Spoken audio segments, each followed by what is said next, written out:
Hey fellas, welcome to Mission Briefing 003. This one's going to be Operation Taifun, which was the German invasion of the Dodecanese Islands in September-November of 43. Let's get right into it. The Dodecanese are a cluster of 14 principal islands that lie between Greece and Turkey in the south of the Aegean Sea and the eastern half of the Mediterranean. After the Italo-Turkish War of 1911-12, Italy emerged triumphant and seized the islands as well as Libya. To seduce the Italians into joining the Allied side during World War I, the Allies accorded Italy full possession of the Dodecanese with the Treaty of Lausanne, and this despite agreements with the Greek government that they might get the islands. Greek and Turkey were fighting at this time, and given the condition at the time, it wasn't deemed feasible to cede the islands to the Greeks, and so the Italians retained possession. Of the 14 principal islands of the Dodecanese, Rhodes is the largest and would become a sizable Italian air and military base. There was actually 3 runways on the island that could be exploited by the Axis powers. Kos and Carpathos were the second largest islands, and the former would end up being the location for what limited air support the British would have in the area during the campaign. The mid-sized island of Leros, the focus of the German Operation Taifun, had an excellent deep-water port at Laki, called Portolago by the Italians. It actually wasn't called Laki until after the Greeks got their hands on the island after the war. And this location would quickly become a heavily fortified naval base. It was to prove key to the Italian aggression in the eastern part of the Mediterranean, and from here many Italian ships took sail. The island itself measures 74 kilometers square area and has about 71 kilometers of coastline. Generally, it's very hilly, and primarily in the center of the island, surrounding the famous Rocky Ridge, is where you find the fields and plantations. The highest hills only rise a maximum of 320 meters, or just over 1,000 feet.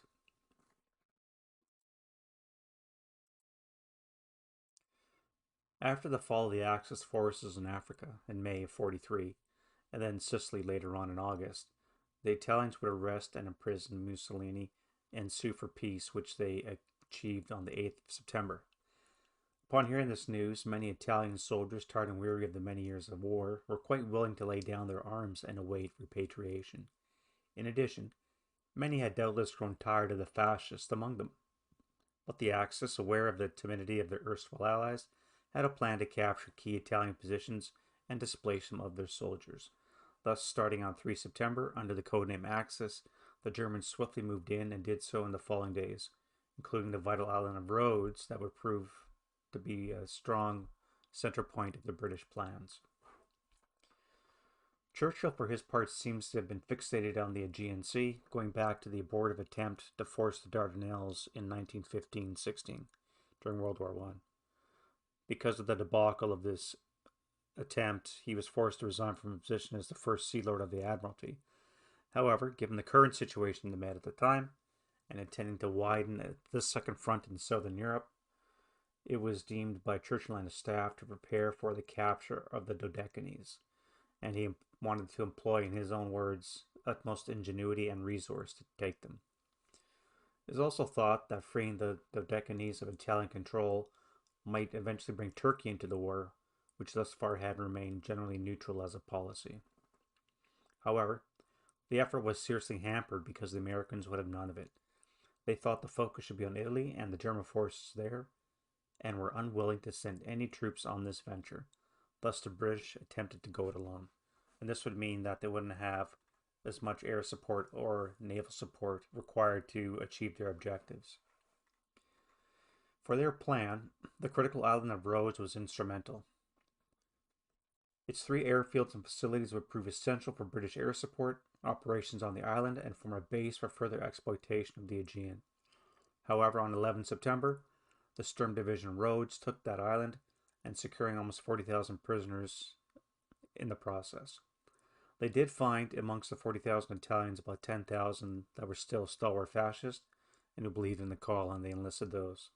Undeterred by the loss of Rhodes, the British sent small parties of liaison troops to the major islands to take surrender of the Italian garrisons and secure them.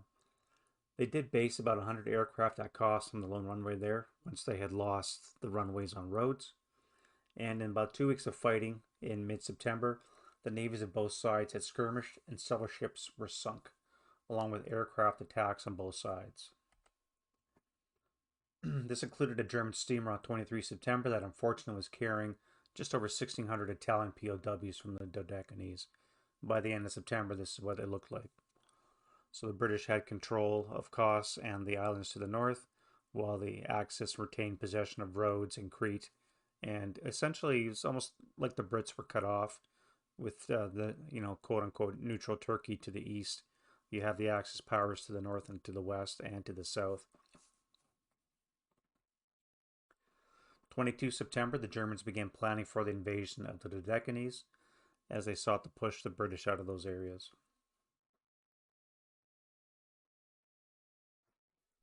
This is a list of key dates for the invasion. It covers the British occupation as well as the repulsion by the Germans.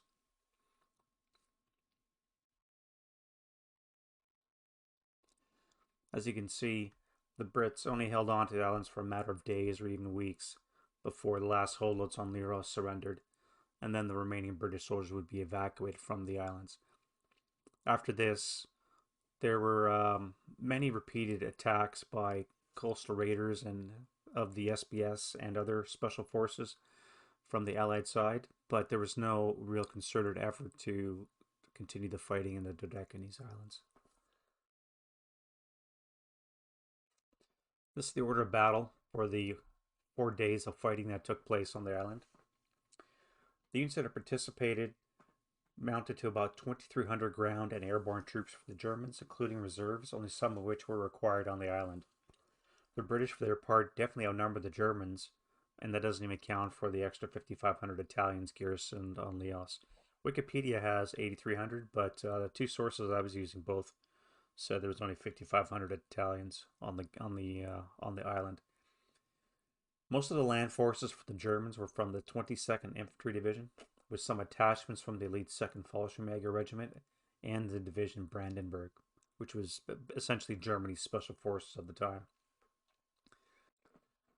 The two landing forces would embark simultaneously to land just before dawn, around 0430 hours on the 22nd, while the airborne component would land between the Alinda and Gurna bays. It was the narrowest part of the island and also had the flattest terrain.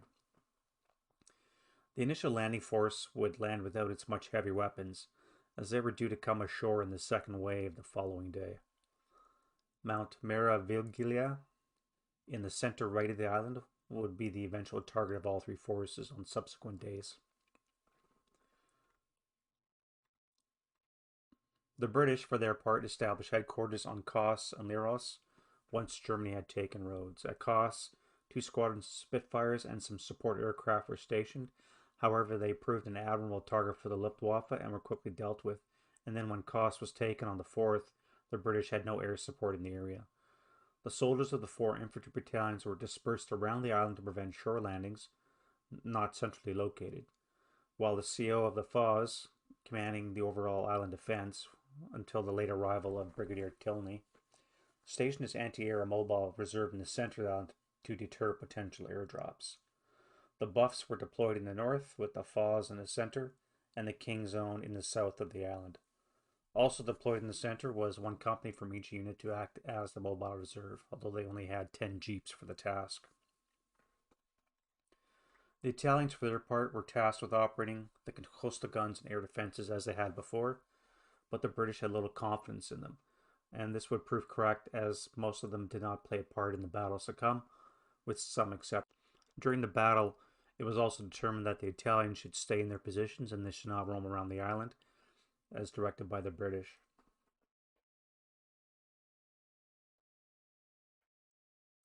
As I said, the initial plan was for a 3-pronged assault on the north center of the island, intending to cut the island in half and secure the lone major road connecting the two halves that ran down the center of it.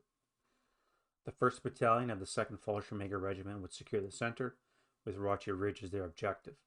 This covered that vital north-south road, and it would also sever the island's communications to the north. Meanwhile, the other two forces would land and work south, clearing the highlands and beaches as they went, finally linking up with the Fallschirmjäger. Follow-on forces would see the landing of the heavier weapons that would be required to reduce the island. Unfortunately, the plan did not go as intended, with only part of the landing forces on the beaches on the first day. Therefore, the paradrop was rescheduled for a daytime jump around 14:30 hours on the 12th, once it was determined that the land forces were insufficient at start. As more units were landed on the beaches, the Fallschirmjäger were sent back in. You can see the drop zone circled in red on the bottom right. They would suffer around 10% casualties of the 432 paratroopers that jumped because of the light AA and the soldiers opposing them from those three central mobile companies. However, once they had assembled, they quickly secured their objectives and, supported by Stuka dive bombers, could sever that road and all lines of communication between the British HQ in the north. By the end of the day, the Northern Highlands were relatively secured by von Soldern's group, while the Fallschirmjäger held the center, effectively cutting the island in two. Generally speaking, the British response was slow and disorganized, including a proposed counterattack on Rocher Ridge to push the paratroopers off it. That attack would not materialize on the first day, as there was confusion in opposing commands. Also, some last-minute reshuffling of Southern troops meant they were not in proper position to counterattack, thus showing that command and control were already starting to break down. Over the following days, more German reinforcements landed on the beaches or were parachuted in as indicated by the dates in brackets. On the 13th, heavy nighttime winds would delay further significant reinforcements, although some did trickle in along the eastern shoreline. Also at this point, von Soldern's camp group began to work down the slopes of the Kledi Ridge and link up with the Fallschirmjäger. Camp Group Door, for its part, that was supposed to land the previous day, finally landed at Apiceti Mount, this location over here and to the right, by 0630 hours on the 13th, linking up with the Brandenburgers already there on the ground. Further Fallschirmjäger were parachuted in around 0645 that day. However, they incurred many losses, with one stick dropping so low their chutes never opened while another stick fell into the sea. Mount Apiceti was taken by 1100 hours, and Quirico later on during that day. British attempted counterattacks at both of those locations, however they failed. Germano was secured later on that evening around 2000 hours. At 0230 hours on the 14th, two British destroyers off the coast on the east began to fire at the Germans on Mount Apatici. The ground attack that was supposed to accompany this assault was once more delayed due to poor communication and thus proved ineffective in driving off the Germans. Meanwhile, the Foz and the King's Own prepared to assault Rocher Ridge beginning at 0930 hours, but this too proved unsuccessful. Then, to compound the Allied efforts, German air support intensified as the weather improved. The British planned further attacks on the 15th on Rocher Ridge and San Corenta, but again confusion reigned. And with Stukas hovering in the air, the planned attack, which was supposed to kick off at 0830, saw the attack and troops come under intensive fire. They did make it to within 50 yards of the German positions before withdrawing. A second attack was planned for 1425 hours, but this time the much reduced attack force, though making it to the ridge, fell back under a renewed counterattack from the Germans. Similarly, the British attack at Apatici was driven off around the same time.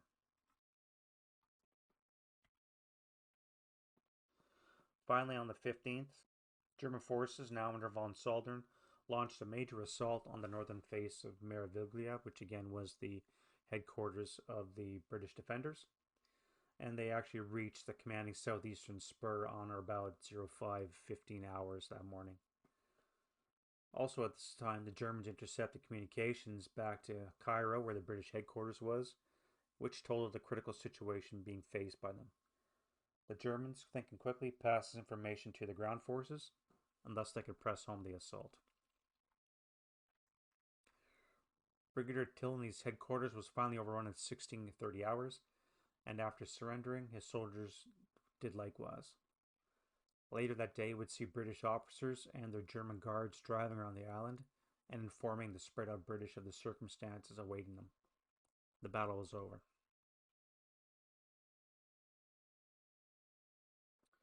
German losses were comparatively light compared to the British, only losing almost 1,200 troops over the entire month of fighting, along with 15 landing craft. However, compared to the British 300 dead and the 3,000 POWs on Leros alone, not to mention the thousand of Italians that were now facing the fury of the brothers in arms, it was a debacle for the British effort. Unfortunately for the Italians, Hitler despised them as turncoats and ordered that any Italians who resisted should be shot. This would be the unfortunate consequence of the failed British mission, as most of the Italian soldiers on Leros went into camps while the senior leaders were shot outright, or in the case of some, sent back to the resurrected Italian Social Republic under Mussolini after he was freed, where they were tried and then executed. This was the fate of a similar Italian island, Kefalonia, where 9,640 troops out of 12,000 soldiers and officers of the Italian Acqui Division were killed. Unfortunately, about 3,000 of those were actually killed by an Allied bombing a transport troopship. Overall, the British plan was foolhardy and overexposed from the start. Without air support, the British became sitting ducks for the Luftwaffe, while not enough naval units were deployed in the area to matter.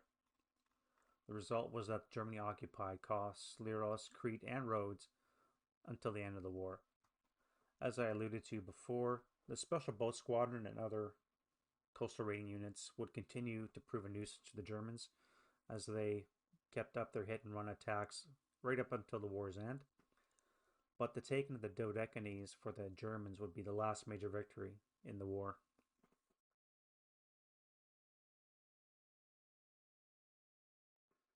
Alright, looking at some scenarios. So this is what I found on Scenario Archive. There's 8, 3 for the Battle of Kos, and 5 for Leros.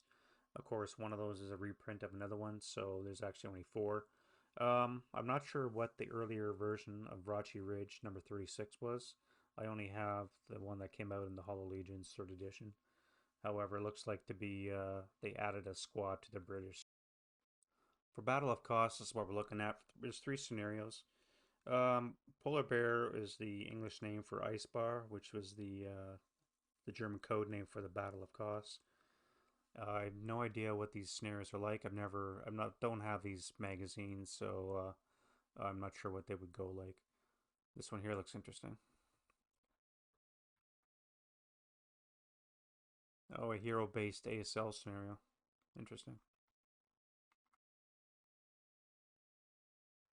And here we have the Battle of Leros. Again, Rachi Ridge, which is the one I have. This is the one that will be coming forth in a initial recce, probably the next day or so. And that's going to be followed up with some gameplay footage. Dave and I are in the middle of playing this one right now. My paratroops have just landed and started to assemble, and we're making the way to the ridge. I think we're on about turn 4 or 5 of the 10-turn scenario. As you can see, the scenario favors the Germans, so we'll see how that goes. Right now, my forces were in a little bit of disarray. My drop zones weren't the best, which I guess mimicked what actually happened on the actual day.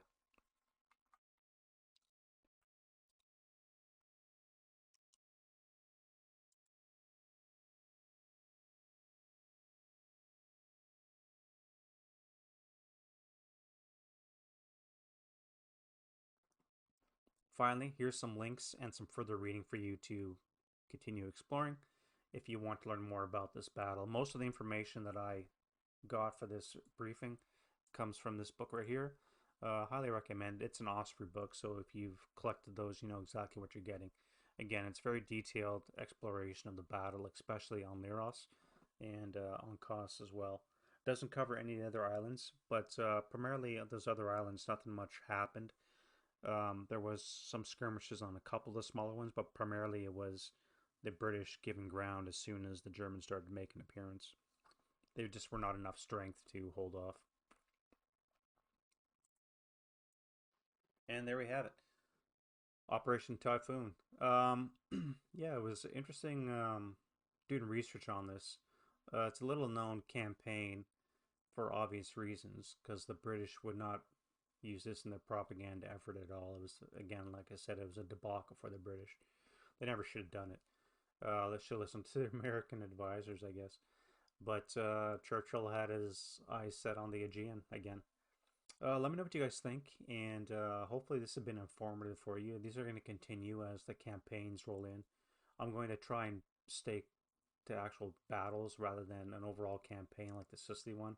Sicily was just too large to focus on each of the battles that were required, and so I just glossed over them, which probably not the best way to do it. I'm going to try and stick to smaller mini campaigns or a couple days worth of fighting to focus on that.